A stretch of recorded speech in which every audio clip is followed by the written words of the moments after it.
Donc, on va essayer donc d'accord, de résoudre par le solver Excel ce programme-là. D'accord. Donc, ici, donc, on a ce programme de maximisation. OK, 2x1 moins x2 sous contrainte. D'accord, ça va être vite fait. Il suffira donc de mettre, d'accord, nos variables. Bon, il faut juste avoir des indications sur les variables, hein. Donc, c'est juste d'essayer de les nommer. Mais les cellules à proprement parler qui sont les variables, je vais les mettre, d'accord, en surbrillance.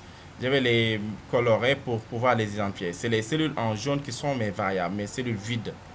OK, les x1, x2 que j'ai écrit en haut, c'est juste pour les nommer.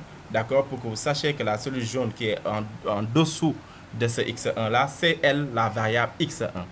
Ainsi que la cellule jaune en dessous de la variable x2, c'est elle la variable x2. Alors, ensuite, je vais essayer d'indiquer, OK, aussi la fonction objectif. D'accord, la fonction, je vais dire obj. OK, ici, je vais mettre les coefficients de l'objectif sur cet alignement-là. D'accord? Donc, qu'est-ce qu'on a? Je peux d'ores et déjà l'écrire. 2 moins 11. Quand on sait faire l'écriture matricielle d'un programme linéaire, alors on peut écrire facilement d'accord, les informations qu'il faut au niveau de la fiche Excel. D'accord? Du classeur. Donc, ici, la contrainte, la première, donc je vais écrire donc les contraintes aussi. Contrainte 1. Ainsi que contrainte 2. Alors, ici donc, je vais mettre aussi les coefficients de la matrice qu'il y a sur la contrainte. Pour la première ligne, vous avez, d'accord, 1 et 2.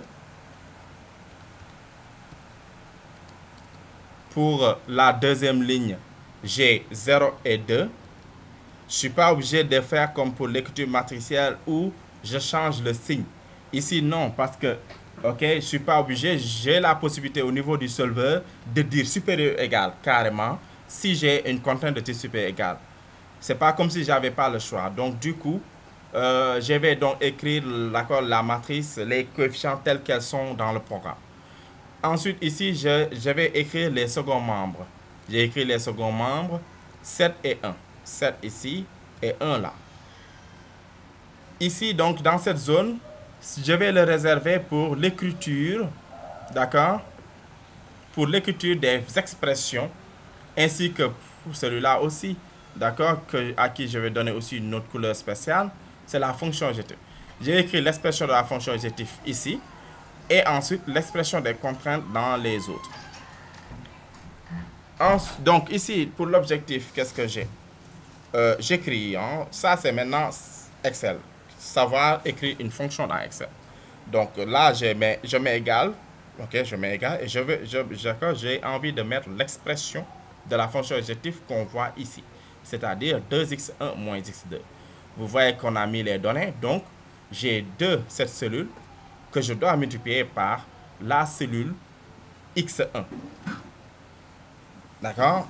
Et 2 fois x1, c'est réglé. Mais je vais aussi la fixer, OK, avec la touche F4 du clavier, OK, avec les dollars donc, pour pouvoir faire des copies de formules tout à l'heure. Plus le deuxième coefficient que je multiplie par la variable x2 aussi, et je mets F4. D'accord, je valide. Je tire la formule par copie. C'est ça qui fait que j'avais fixé les variables parce que c'est tout le temps, il faut tout le temps qu'on multiplie par les variables. Vous voyez ici, il me montre qu'est-ce qui est multiplié. D'accord? J'ai ce 1 là avec cette variable x1 et ce 2 avec cette variable x2. Ce qui fait x1 plus 2 fois x2. Même principe aussi pour le dernier également. Il a bien copié la formule. Ça me donne ce 0 là fois x1, ça donc 0, ça disparaît. 2 fois x2 finalement. Donc voilà. Je suis donc prêt à récupérer, d'accord, ces informations dans le solver d'Excel. On va donc au niveau de données. Je clique sur solver. Et au niveau de solver, je récupère les informations. la première chose qu'on voit dans ce paramètre du solver, on a l'objectif à définir. Bon, quand vous sélectionnez déjà une cellule, quand votre souris est déjà sur une cellule, d'accord, quand vous avez cliqué déjà sur une cellule avant de cliquer sur solver, en général, il vous récupère cette cellule par défaut. Ici, vous voyez que la cellule récupérée par défaut, c'est la cellule D3. Et oui, c'est tant mieux parce que c'est bel et bien ça la cellule dans ma fonction objectif. J'avais en fait fait exprès. J'ai posé ma souris sur la fonction objectif dès le départ. Donc, D3. Mais si s'avère que vous étiez ailleurs, dans une autre cellule aussi, vous pouvez effacer. Là, je peux effacer et resélectionner la bonne cellule. Bon, on doit maximiser. Parce que oui, ok, le programme, c'est bien une maximisation. Donc, on doit maximiser. Ça veut dire que donc, je laisse ici maximisation. Sinon, il y a minimisation, il y a valeur. Valeur, c'est quand vous avez un programme où on vous dit qu'il faut résoudre de sorte à atteindre une valeur. Vous mettrez la valeur à atteindre ici. Alors, là, on maximise. Je mets max. Les cellules variables, quels sont les inconnus de votre problème? Alors, je récupère ma plage jaune qui sont mes variables, d'accord, qui est ma variable, c'est-à-dire x, x1, x2. Ensuite, les contraintes. Je récupère mes contraintes et je fais ajouter. La première contrainte, elle est là. Je dois faire en sorte d'écrire que l'expression de la première contrainte, elle est inférieure ou égale au second membre du problème qui était 7 ici. Donc, je vais exactement écrire ça. D'accord? Donc, j'ai donc inférieur ou égal au second membre ici qui est 7. Je mets ajouter parce que je veux continuer à ajouter d'autres contraintes. Sinon, j'allais mettre OK pour finir.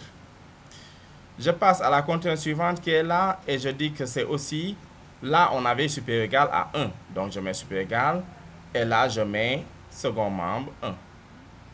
Je valide. Bon, je vais mettre ajouter. Je dois mettre des contraintes de positivité dans le programme.